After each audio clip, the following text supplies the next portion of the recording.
आजकल दिनों दिन बढ़ते जा रहे तलाक के मामलों को ध्यान में रखते हुए कोर्ट के आदेश के अनुसार एक काउंसलर ने 25 जोड़ों को एक सामूहिक मीटिंग में बुलाया।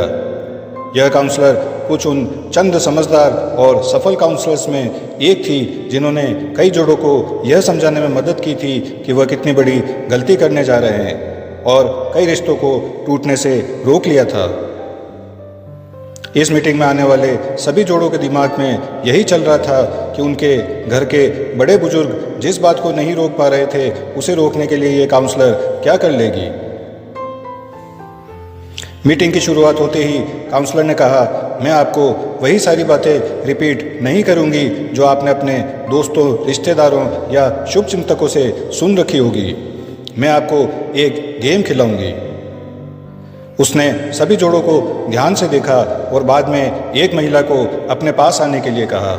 जब वो महिला उसके पास आई तो उसे एक चौक देकर पास वाले ब्लैक बोर्ड पर अपने सबसे करीब 25 लोगों के नाम लिखने के लिए कहा। महिला ने सबसे पहले अपने बेटे का, फिर माँ बाप का, बाद में रिश्तेदारों, दोस्तों और सहकर्मियों के नाम को लिखने के बाद 25वां नाम अपने पति का लिखा।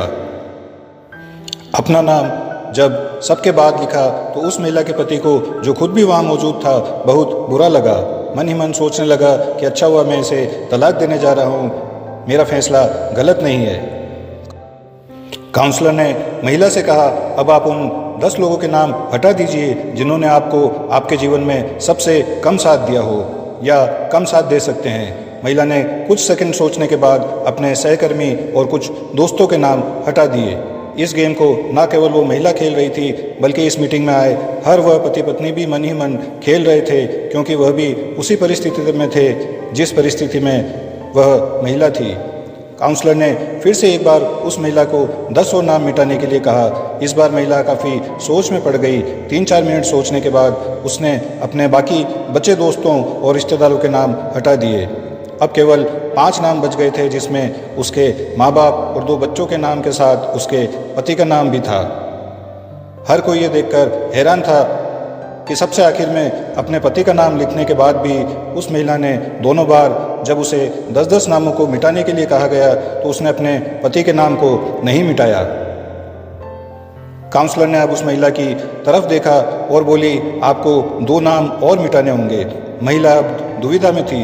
वह काउंसलर की तरफ ऐसे देख रही थी जैसे कह रही हो कि मेरे साथ ऐसा जुल्म मत करो।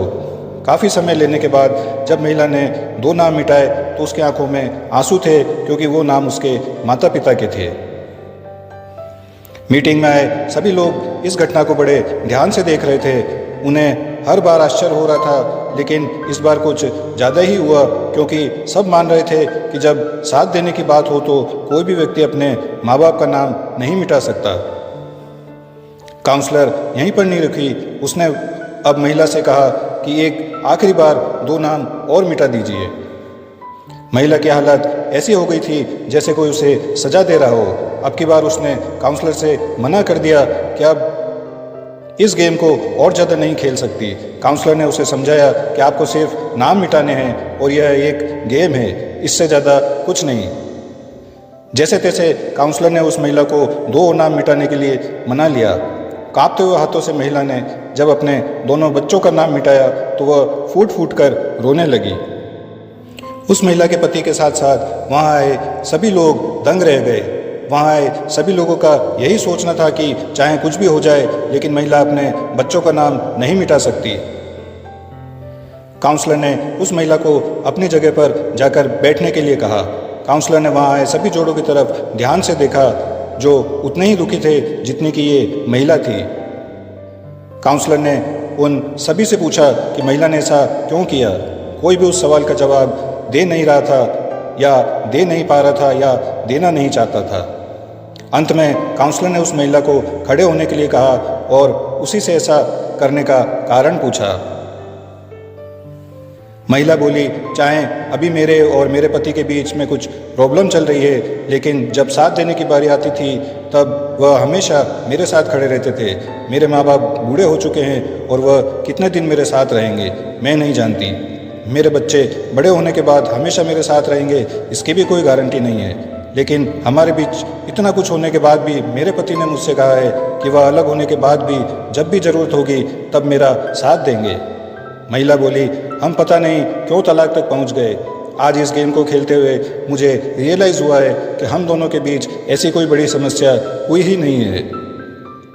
वह तो बस हम दोनों गुस्से में थे और कोई भी झुकना नहीं चाहता था, इसलिए मैंने सबका नाम मिटा दिया लेकिन अपने पति का नाम नहीं मिटाया। महिला की बातें सुन उसका पति भी खड़ा हो गया और अपने पति को गले से लगा लिया और बोला, मुझे माफ़ कर दो, मैं भी तुम्हें कभी तलाक नहीं देना चाहता था। जैसे तुम्हारा साथ दिया है वैसे ही तुमने भी तो जीवन के हर कदम पर मेरा साथ दिया है। मैं तुमसे फिर से एक वादा करता हूँ कि मरते दम तक तुम्हारा साथ दूंगा। काउंसलर ने अपना काम कर दिया था। उसने वहाँ पर आए हर एक जोड़े को यह सोचने के लिए मजबूर कर दिया था कि जो वह करने जा रहे हैं कहीं वह अपने झूठे अहंकार और गुस्से की वजह से तो नहीं है, कहीं वह अपने साथी के साथ कोई अन्याय तो नहीं कर रहे हैं।